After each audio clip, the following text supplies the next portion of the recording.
Okay, that's fueled up. A little bit more fuel system conditioner in it than I originally intended. It's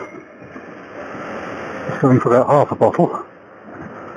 I think I ended up putting in 80% of it still.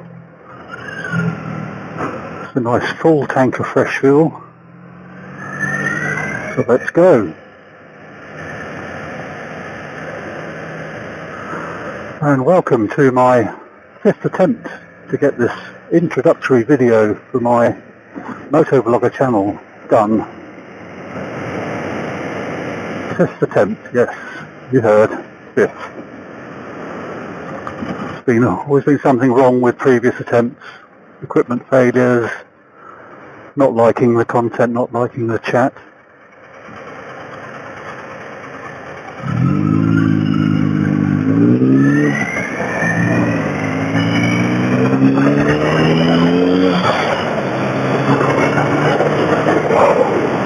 Nice sounding Mini, or call it a Mini, it's a BMW Mini alike.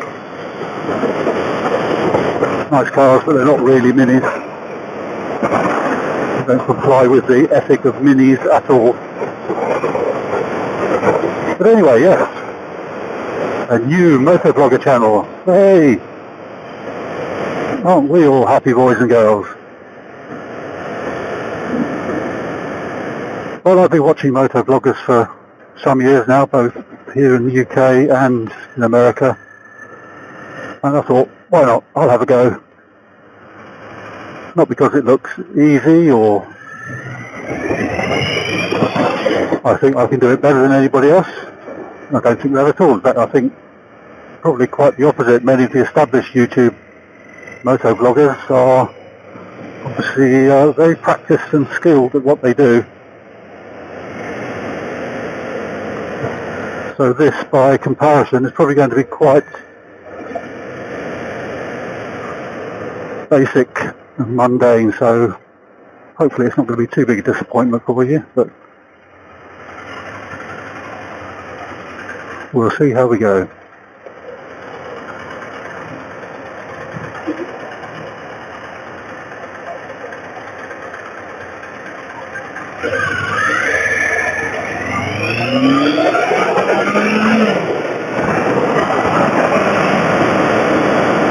Oh dear.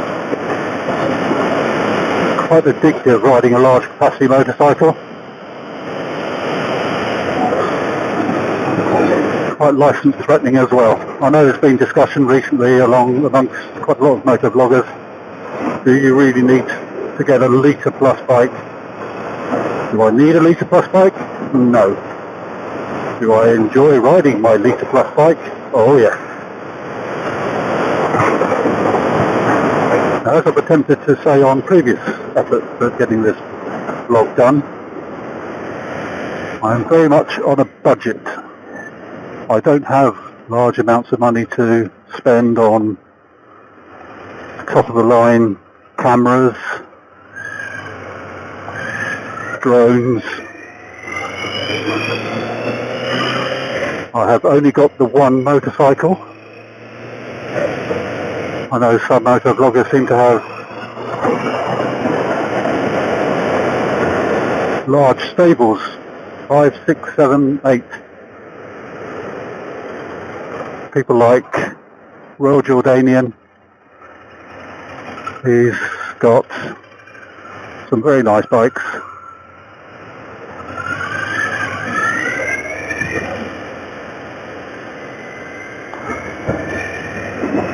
Many of which I could never hope to be an owner of. Things like the BMW S1000R, the Husqvarna Nuda. The one bike he has got that I might be able to aspire to is the Honda Grom, but at around 6'3", I'm not saying I wouldn't sit on it. I'm just saying I probably would not be very comfortable. That's one reason why I've got the bike I have, because it's very physically large bike, it accommodates me quite nicely.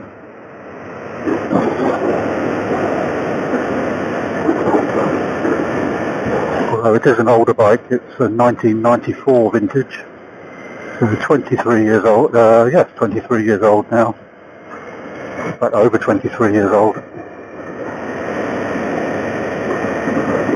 Doing my best to keep it in good shape,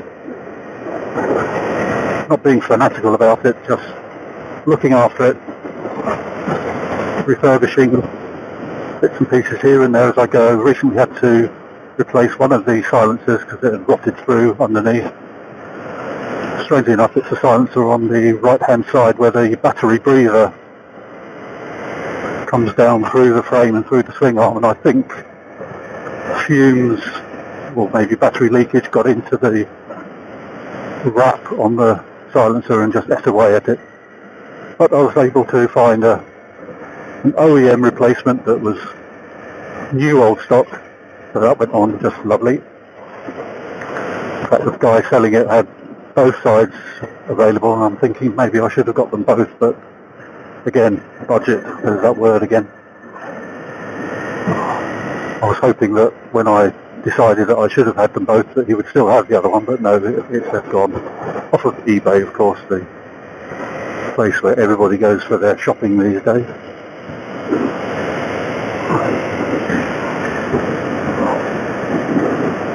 But I'm located along the south coast of England. This is the sort of area just along the coast from me to the west is Spicy 110. A little bit further along and across a short hop of water is Snow. A little bit further along and back on the mainland used to be Red Renner and Philtonic. They have since departed these shores for Phil's home country of Germany. And I think, I'm not sure if he's still there, another motovlogger I'm aware of on the south coast, but to the east of me is Mr. Chips. I think that was his channel name. So there's a few of us about. In fact, if you look on YouTube for motovloggers, you'll find thousands of us. I'm saying us, I'm including myself already, and this is my introductory video.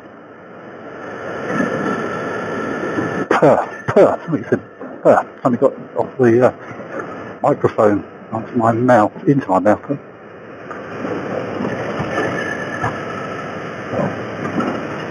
Oh, isn't that just typical? It was nice and sunny earlier. Now the clouds have come in. Oh well. It doesn't rain, it'll be a bonus. Actually, this is a sort of weather I quite like to ride in. It's not too hot, but dry. It's a bit breezy. Yeah, so back to introduction. I've had this bike since 1998. I hadn't had a bike for a little while before that. I wouldn't classify myself as a born-again biker. I'd never departed the motorcycle scene entirely.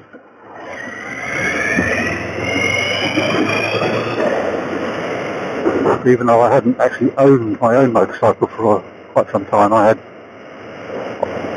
when I could, borrowed or blagged from friends or family. Anything from a Honda C50 to I'm trying to think what else there was now. I think Honda CB250. So I've always been interested in bikes, and I was very happy at the very early 90s to see that Triumph had come back, or the brand name Triumph had come back. Very keen to ride a British branded, British made motorcycle.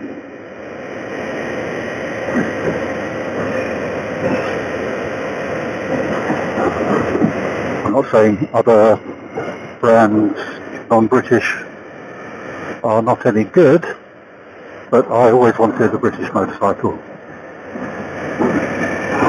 Remember when I was at school, the head boy turned up on his Triumph Bonneville, and that was back in the late 60s, so it would have been not such a vintage machine then. Would have been, I doubt very much he got it brand new, but it would have been not far from, probably just a few years old. And that was an absolutely stunning machine. And I thought, yeah, I want one of those. And then I saw in a motorcycle dealer that I used to walk past on my way from the station to the office in the days when I worked full time, that they had Triumphs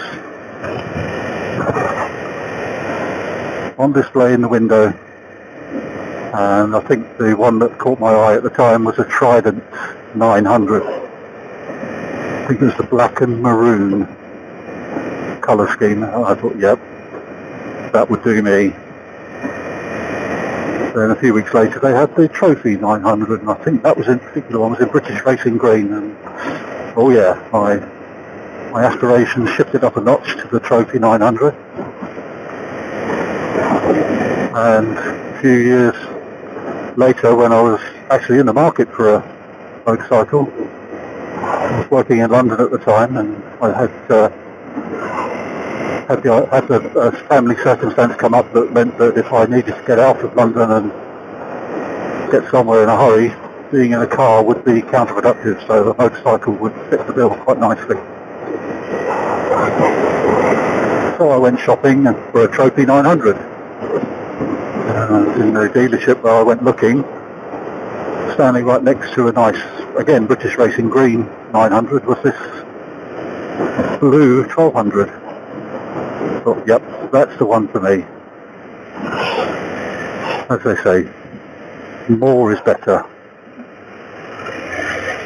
Is it not? Are we going to be able to get out past this guy?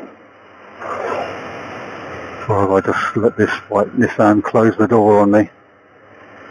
Go, go, go. I don't know where that lorry's going. I'll go first, mate, because I should be able to get out quicker than you.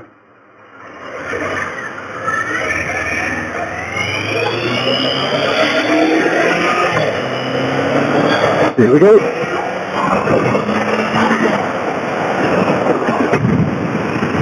Oh yeah. Nothing like that effortless wave of power from a large capacity motorcycle.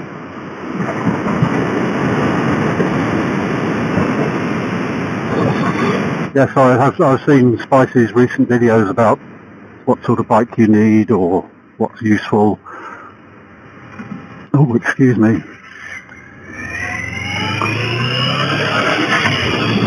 And his current general purpose machine is a Diversion 600, and for everyday use, absolutely brilliant. And I'm sure if you were careful, you could probably do a decent amount of touring on it.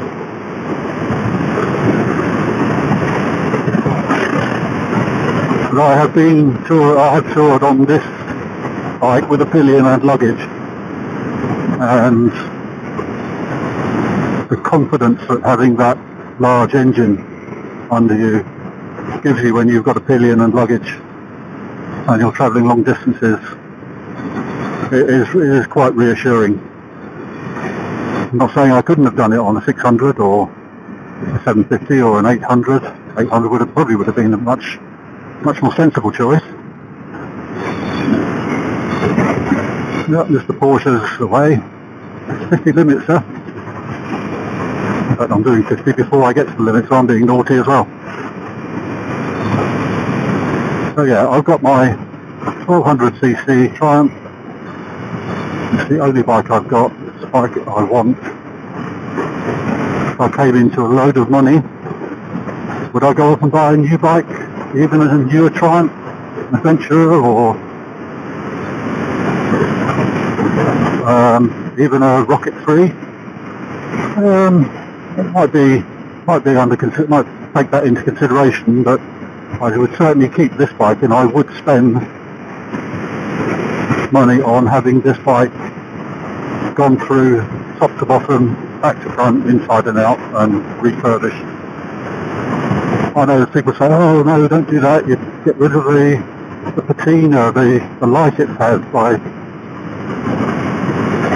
maybe the outside I wouldn't do too much. I'd probably get second-hand panels that are in probably slightly better condition than these. They're not bad, they're just a little bit scratched and chipped. But I would certainly have the engine gone through. It goes well, it runs well, but it does make a heck of a racket at tick over. And I know these early Hickley Triumphs are renowned for the noise they make. They're by no means Hondas. They sound more like dry clutch Ducati when they're ticking over. But this one, ever since I've had it, has always seemed to make more noise than can even be explained away by saying, oh, they all do that. If I had the money, yes, I would definitely get this bike into the shop. In fact, I would like the engine taken out and sent up to Cosworth, which I think is not far from the Triumph factory up at Hinckley in Leicestershire. Get it sent back to Cosworth and have them go through it. That would be nice. I don't think I'd want to change the characteristics of it too much. I like the way it performs now. I don't want it to have all of its power and torque up at the top end of the rev range. I'm happy with it having a good spread of torque. The torque is right through the middle. A number of times I've completed an overtake on this, gone to change back up into 5th or 6th, and I'm already still in top because I was so concentrating on timing the overtake that I omitted to kick it down a gear, and it still picks up and perfectly adequate amounts of power. So no, I'd want it gone through to make sure everything's good. Find out what that loud noise is that comes from it when it's ticking over. It doesn't do it when it's running. When you wind it up, it goes like a turbine. It's fantastic. So possibly something is slightly worn in the clutch or alternator area that is allowing something to spin slightly eccentrically at tick over, but it straightens out when it gets up to speed, when you're running at proper cruising speeds or above. So, what more can we say in the way of introduction? We're approaching a stopping point. I'm going to have a quick wander, see if there's any motorcycles up here at Whiteways.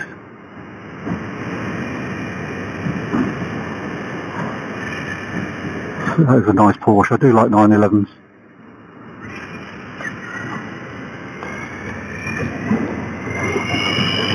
Well, I would prefer a Jaguar E-Type if I was in the market for an expensive sports car. There's a few bikes here. Right, I don't know if anybody's going to ask me if I'm a motovlogger. Which I would have to say, not yet.